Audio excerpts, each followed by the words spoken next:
Also, a reminder, recording press conference video on your cell phones is prohibited. We'll have 2 mic runners in the room. Please wait for the microphone to reach you before asking a question. And when the microphone does reach you, please provide your name and media affiliation each time you ask a question during the press conference. Now joining us, members of the Murray State Racers, head coach Dan Skirka, and student athletes Carson Garner, Dustin Mercer, and Jonathan Hogart. Coach, we'll begin with an opening statement from you. One of my wife's favorite movies is A League of Their Own, and say there's no crying in baseball. Well, I can throw that out the window. There's no way I'm making it through this right here. What these guys mean to me and my family.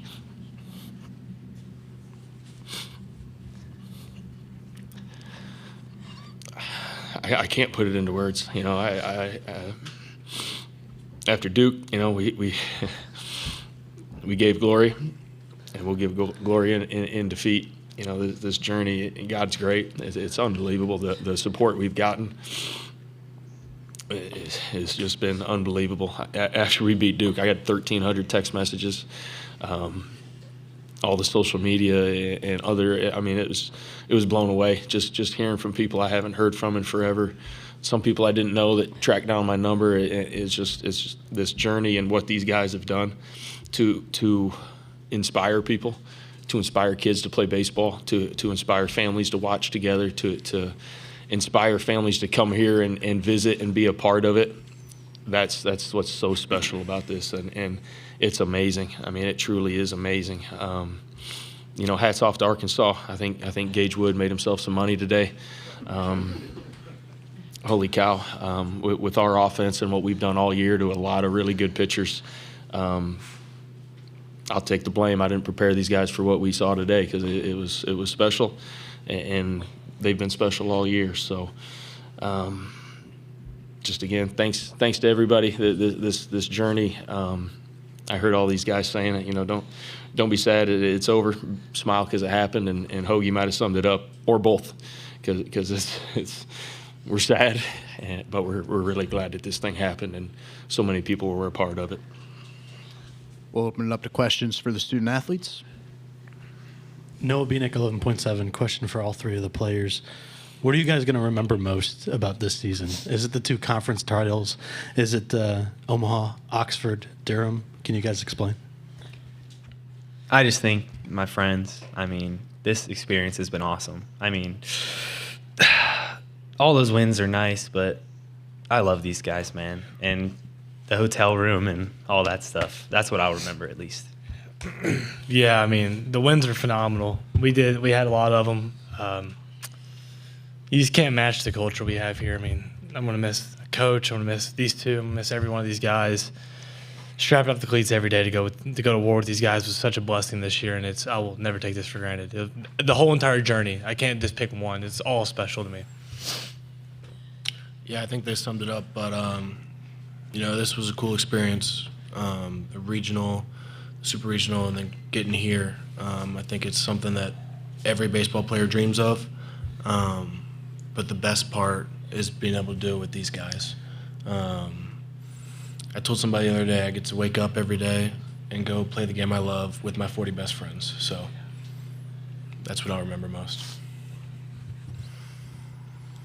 Marker on College Baseball Central. Guys, obviously not the result we were looking for today for you guys.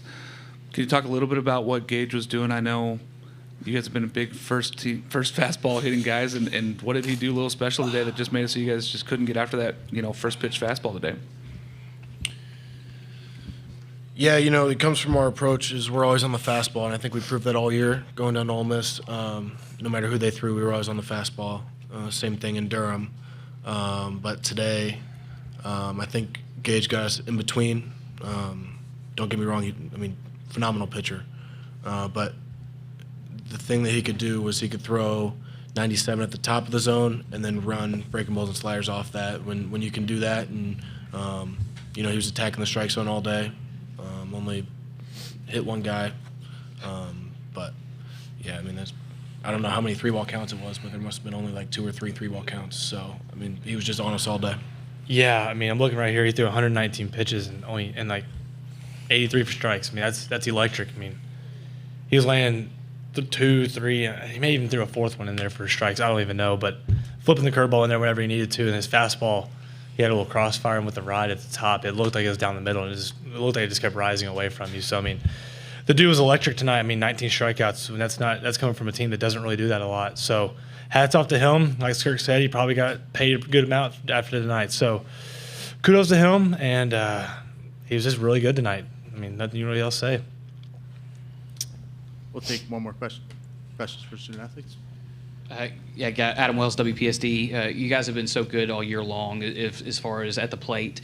Was there confidence that this team would finally break through at some point after seeing Wood 2-3 times through the lineup? Yeah, I mean, we never lose faith in each other. Usually when a couple of us are struggling, the other guys pick each other up. I mean, guy had his stuff today, and he never lost it. I mean, I think he hit 98 against Hoagie and had a pitch 117, which, I mean, tip of the cap to that kid. That's super impressive. But no, I don't think we ever lost faith. We were trying to grind at bats, and like Hoagie said, he pounded us with a ton of strikes. We couldn't get ahead in the count, and pitchers are going to pitch when you're behind the whole time and putting us on the defense. So A lot of it too was his strikes weren't just like over the heart. He was executing.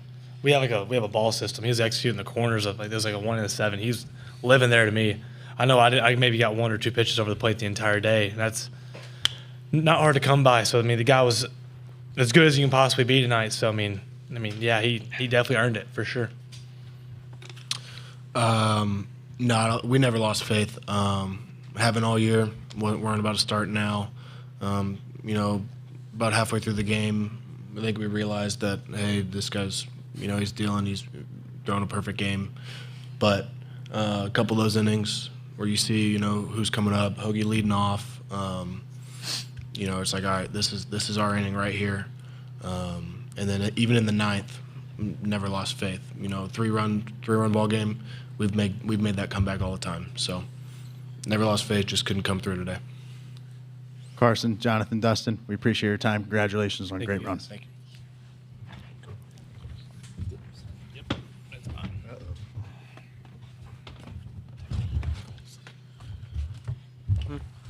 Yeah, I got it. You want to go with that? All right. Yeah, you got little brother. We'll open it up to questions for Coach Skirka. Coach, congratulations on a great season. Thank you. Harrison Fan, SEC Unfiltered. Talk to me about what this special guys and this team has meant to you and what you take away from the season as a whole moving forward in your coaching career. Man, they really challenged me to be a better coach. I know we've talked, 28 newcomers this year and all walks of life, all backgrounds, and just reflecting on it a little bit this morning, that's kind of what came to mind. We had 7 freshmen. You got to coach freshmen different than you do, grad transfers.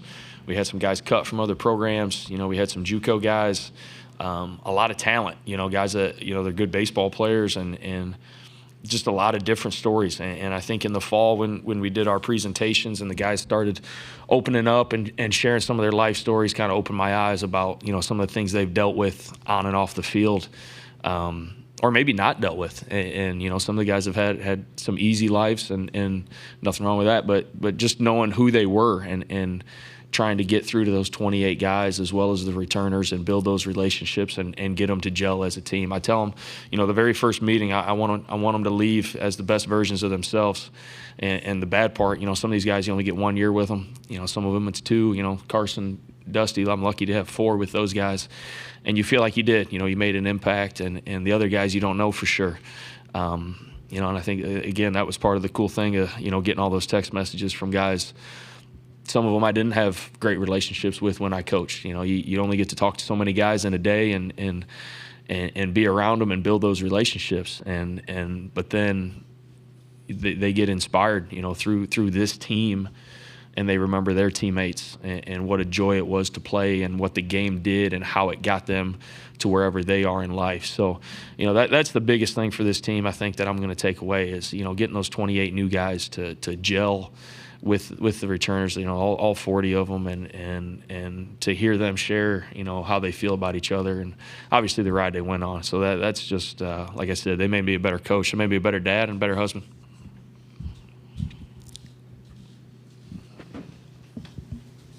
Leif Skotnick with WorldBaseball.com. Dan, what does this run mean for the future of Racers baseball? I have no clue. I have no clue, man. It's a really good question, but I have no idea. I mean, just everybody said to enjoy it out here, but at the same time, I was talking to Coach Van Horn before the game. Like, you do want to enjoy it, but at the same time, we're competing. We're trying to win this thing. So I haven't really thought about future at all. I don't even know our schedule to get home or when I'm going to pack. So tough question to answer right there. I just know I'm again just really, really blessed to be a part of it, and hopefully everybody keeps supporting these guys moving forward, because they showed that they can, and I'm going to encourage them to show out next year at Johnny Reagan Field like they did here. Coach, Noah Beanick, 11.7. I asked the three players that were on the stand with you their favorite memory of the season. They all kind of mentioned the camaraderie around the team. Being that it's Father's Day weekend, being that you had your son Keegan up there on the stand with you, and then he took off with the boys. Can you explain the relationship with those guys, also maybe the support systems that your players have that came out and support, also the community too? Yeah, I mean, hard to put into words, man. Just like they said, the bus rides, sitting around the hotel, the stories, right? Just celebrating with them. Those are probably going to be my best memories, because we put so much into this. Everybody, I mean, the parents traveling all over the place, providing for these guys. Nobody's on a full ride on our team. Nobody's making money on our team, and so the parents are sacrificing so much, and the guys are putting so much into it, man. And to see them get to celebrate, you say end of the year only one team's happy. That ain't the case this year. There's definitely more than one. Because these guys, just the run they went on, and you're not going to be able to wipe the smile off their face for a really long time. And that's what I told them. They're gonna share this for ages, and people are going to ask them about it for ages. And that's really the cool thing. We'll have time for one more question. John Wright, Murray Leisure and Times. Was going to talk about the game from y'all's perspective. Even though Wood was absolutely electric, y'all were still in this game because your own pitching staff. Talk about the job they did today. Yeah. Kudos. You can't that can't go unnoticed.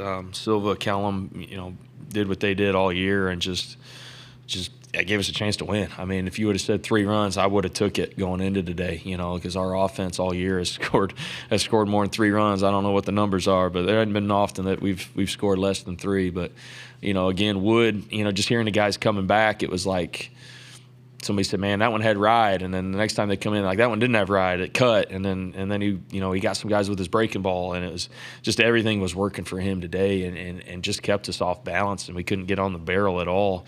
But yes, Silva, Kellum, man, they were as good as they've been for us all year, and they're the reason we got here, and they pitched great. I feel terrible that they didn't get a win. Coach, we appreciate your time. Congratulations on a truly memorable run. That'll conclude our press conference. Hammond Communications will post a recording